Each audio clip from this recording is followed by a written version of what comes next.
duda, recibimos aquí en la cabina a nuestro primer invitado, que es el general de la FAP, Rodolfo García Esquerre, alto comisionado contra la minería ilegal, ex comandante general de la Fuerza Aérea del Perú, quien seguramente tiene una impresión sobre lo que ha ocurrido ayer, pero además a quien hemos convocado por un tema que se discutirá el día de hoy en el Congreso. Se votará en el Pleno. El día de hoy no, el jueves, mañana está programado para la agenda de esta semana y que tiene que ver, por supuesto, con la prórroga del Reinfo, ¿no? En el Congreso hay un dictamen aprobado para que este se extienda por 2 años más.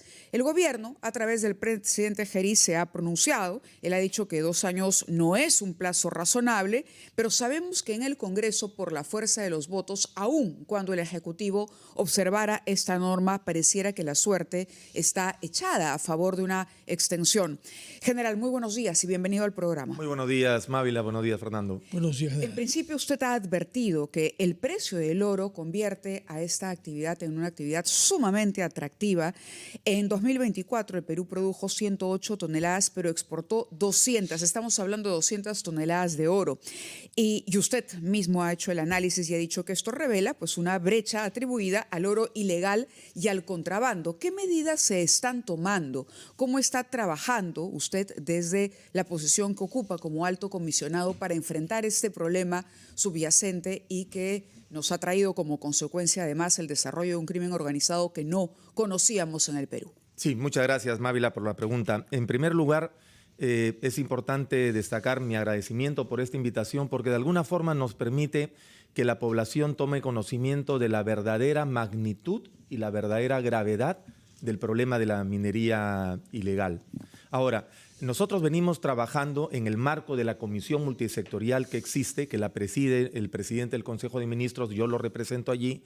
Venimos trabajando en 3 ejes bien diferenciados, bien marcados y complementarios a la vez. Primero es el de la formalización, y allí cobra vital importancia el tema del Reinfo, el tema de la extensión de este y de las exclusiones. Este año hubo una decisión muy importante que se tomó en el gobierno y que se sostuvo felizmente, que fue la exclusión de 50.565 ¿En Reinfos. esa decisión usted tuvo una opinión? Por supuesto, una opinión favorable, pero esa es una decisión que fue tomada y analizada desde el Ministerio de Energía y Minas, no es una atribución mía. Sin embargo, ha contribuido significativamente en la lucha contra la minería ilegal, porque de esos más de 50.000 Reinfos, Mávila, Fernando, aproximadamente 45.000 no venían realizando operaciones mineras por 4 años o más.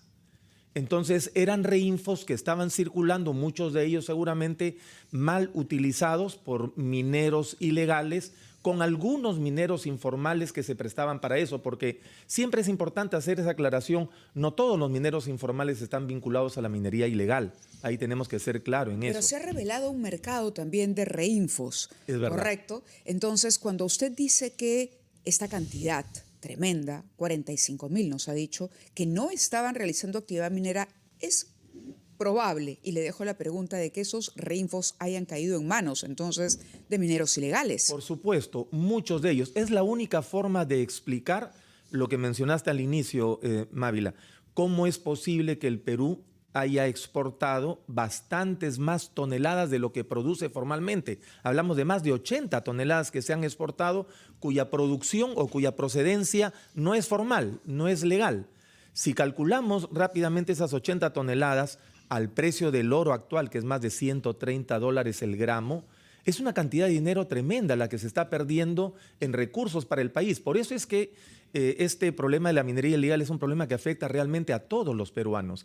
Y si me permite, solamente para redondear la idea, hablé de la formalización. El segundo eje es el de la erradicación propiamente dicha, que lo voy a explicar enseguida. Y el tercer eje es el de la recuperación del ambiente. Allí quiero anunciar que en una sesión extraordinaria de la Comisión Multisectorial se ha aprobado que el Ministerio de Ambiente saque adelante una nueva estrategia. Así como ya hemos aprobado la estrategia para la erradicación, vamos a tener en unos meses una estrategia para la recuperación del ambiente, pero con 2 condiciones, porque la mirada que tenemos ahora desde el Ejecutivo es integral para la solución del problema. ¿Cuáles son esas 2 condiciones? Recuperar el medio ambiente, pero con desarrollo sostenible, que implica intervenciones del Estado en, por ejemplo, conectividad terrestre, digital, aérea, energética, salud, vivienda, saneamiento básicamente, y la búsqueda de economías alternativas. Hay lugares, Mávila, donde nosotros erradicamos la minería ilegal, pero ¿qué le dejamos a esas poblaciones nativas, por ejemplo, que están lamentablemente algunas de ellas involucradas en minería ilegal? Entonces, el Estado tiene que tener una mirada integral. Y la parte del centro, que es la de erradicación. Claro, como el programa de cultivos alternativos a la hoja de... Exactamente. De Vida ha venido haciendo un trabajo estupendo que hoy se ven resultados válidos en el Brain, por ejemplo. Ahora, en cuanto al eje central, que es el de la erradicación, el concepto que estamos implementando y difundiendo es de 3 partes, 3 fases. Primero, la interdicción propiamente dicha, como lo venimos haciendo hace muchos años. Pero si interdictamos y las fuerzas del orden luego se retiran, inmediatamente se recompone la minería ilegal. Nos ha pasado en todo el Perú. Pero eso es porque no hay presencia del Estado. Exactamente. Entonces, el concepto ahora es interdictar y viene una segunda fase que le llamamos consolidación, que significa que parte de la fuerza pública se quede en esa zona para evitar el retorno inmediato. Pero viene una tercera fase que le llamamos sostenimiento o normalización, como se está haciendo en Patás. Puestos de control policiales de DICAPI o multisectoriales, como el caso de Patás. Continuamos conversando con el general Rodolfo García Esquerre, alto comisionado contra la minería ilegal, pero información importante a esta hora con Irwin. Adelante, Irwin. Gracias, Mávila. Buenos días. Ahora es más fácil realizar tu pago de Abdaic a través del Yape y de la app del BBVA. En menos de 3 minutos cumples con los derechos de los compositores. Recuerda que la música tiene dueño. Detrás de cada canción hay un compositor y un autor. Todos tenemos una canción para cada momento. Abdaic, pone letra y música a tus emociones. Muchas gracias, Irving. Estamos conversando con el general retirado de la Fuerza Aérea, Rodolfo García Esquerre, que es el alto comisionado para la lucha contra la minería ilegal. Esto tiene lugar hoy en vísperas de una sesión importante del Pleno del Congreso que debe decidir cuál es el plazo que se van a prolongar el REINFO, es decir, el registro integral de formalización minera. ¿Qué cree usted que es lo razonable para el REINFO? Usted sabe mejor que nadie que el REINFO se usa en muchos casos para disimular actividades ilegales, de manera que hay que tomar una decisión ahí. El presidente de la República ha sostenido que 2 años, como había propuesto la Comisión de Energía y Minas, es inadecuado. ¿Cuál es su opinión sobre el plazo y la manera como debemos hacer para evitar que el REINFO dé alas a la minería ilegal? Sí, completamente de acuerdo con esa posición, por supuesto. El REINFO probablemente fue creado con buena intención, ¿no?, para ayudar a la formalización de los mineros que no estaban debidamente legalizados. Sin embargo, en la práctica vemos que los resultados no han sido positivos. Algo más del 2% solamente se ha formalizado en varios años de existencia del REINFO. Lo importante es que nosotros desde el Ejecutivo tenemos que tener plan A y plan B. Si se aprueba la extensión del REINFO, que esperamos no sea por 2 años, sino por bastante menos, ¿qué vamos a hacer en esa situación? Y si no se aprueba, el Ministerio de Energía y Minas tiene previsto un plan para continuar con la formalización de aquellos que queden aún vigentes, ¿no?, pero en mejores condiciones, más rápidas, más ágiles, con menos trámites que hacer, etc. Hay un plan para eso. Así es que vamos a ver qué se decide en el Congreso. Pero lo que sí debe quedar claro y que es bastante más grave es el pretender reincorporar a estos más de 50.000 REINFOs ya excluidos porque no trabajaban por muchísimo tiempo. Y tan grave como eso es el pretender que no se sigan excluyendo a los REINFOs, porque muchos de ellos pueden estar fuera del marco legal, no cumplir con los requisitos y deben ser excluidos. El no hacer eso va a afectar la lucha contra la minería ilegal, que a propósito de lo que acabamos de escuchar de este intento de asesinato de este candidato presidencial, economías ilegales como la minería ilegal, como el tráfico ilícito de drogas, inclusive la trata de personas, traen como consecuencia esta inseguridad ciudadana.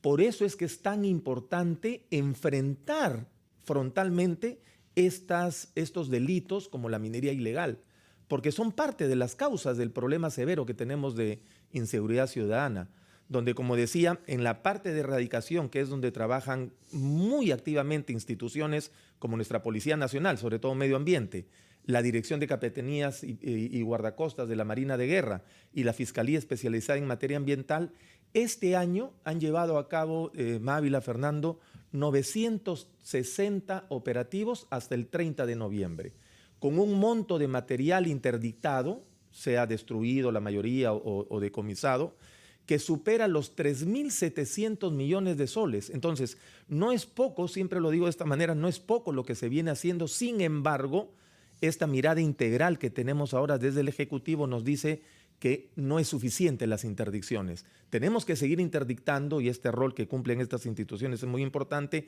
pero con el concepto de después quedarnos, consolidar las posiciones y después darle sostenimiento con puestos de control. El modelo Patás, que es el que está funcionando ahora.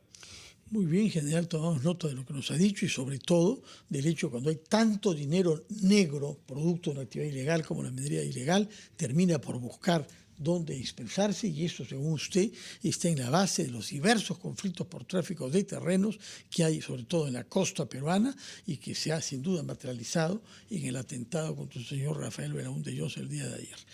Mávila, el general tiene que partir, creo que se va a la PCM. Si me permite solo agregar lo siguiente. Ya desde el Ejecutivo es evidente una intención de enfrentar este delito, esta economía ilegal, pues este año 2025 comenzamos el presupuesto en el programa presupuestal de lucha contra la minería ilegal con 70 millones de soles. Este año 2025. En el presupuesto que recientemente se ha aprobado en el Congreso, estamos comenzando el próximo año con casi 178 millones de soles. Evidencia un incremento significativo que va a permitir potenciar las capacidades de intervención de nuestra Policía Nacional, de nuestras Fuerzas Armadas. Nos falta todavía conseguir un presupuesto importante que necesita también la Fiscalía en materia ambiental. Se está trabajando en eso, pero ya hay una mejora en las condiciones. Hay un reto además para quienes estamos trabajando en esto de obtener logros más importantes, no solo medidos en cantidad de interdicciones, que son las cifras que he mencionado, o en monto de material interdictado, sino en cuánto territorio recuperamos. Se recupera, claro. ¿Qué le dejamos a cambio a estas poblaciones? Territorio recuperado. Muchas gracias, general, por estar con nosotros. Ha sido el general Rodolfo García Esquerre, alto comisionado contra la minería ilegal. Vamos a las 8:45.